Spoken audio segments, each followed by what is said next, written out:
Hey folks, Cooley here with another one of your emails about high-tech cars and modern driving. And this one comes in from Neil H., who's asking me to go where I almost dare not tread to reopen that can of worms of automatic versus manual transmission. But hey, I'm stupid. I'll go there. Neil asks, one of your previous videos shows a manual transmission take rate in 2018 in the U.S. will be about 5%. However, the take rate is closer to 45% in other places in the world. Why such a discrepancy? It's not like the U.S. is the only place with rush hour traffic. Neil, you're absolutely right. Why wouldn't the rest of the world want an automatic for the majority of their tedious commute? Let's look at some of the reasons, and these are long-standing ones that are a fascinating story. First and foremost is cost. If you take a look at many parts of the world, let's look at Brazil, for example.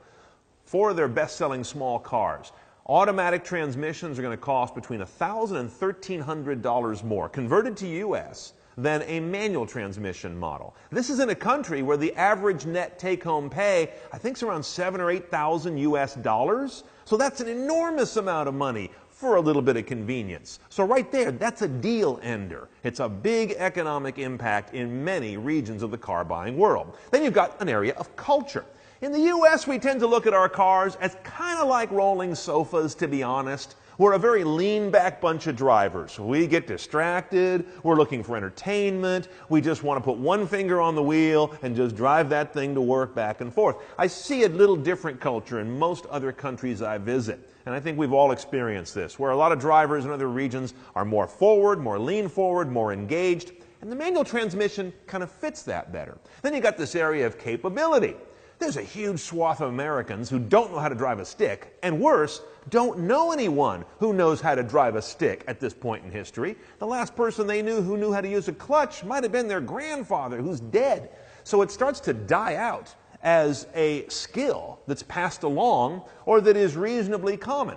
And to be honest, that's a big part of why consumers buy anything, is that it's conventional and common. And the stick sure ain't that. And finally, efficiency is an issue. For many decades, in many parts of the world, except the U.S., you had vehicles that had very small engines. They were taxed for having large engines or using too much fuel or emitting too much CO2, and those regulations continue to this day. And the manual transmission's efficiency, that little extra bit of efficiency, was a key component to having a car that was easy to live with and affordable to live with.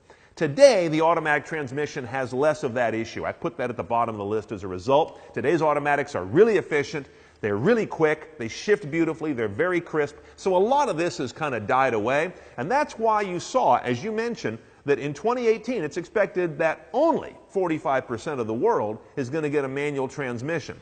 That's a very different story than a few decades ago.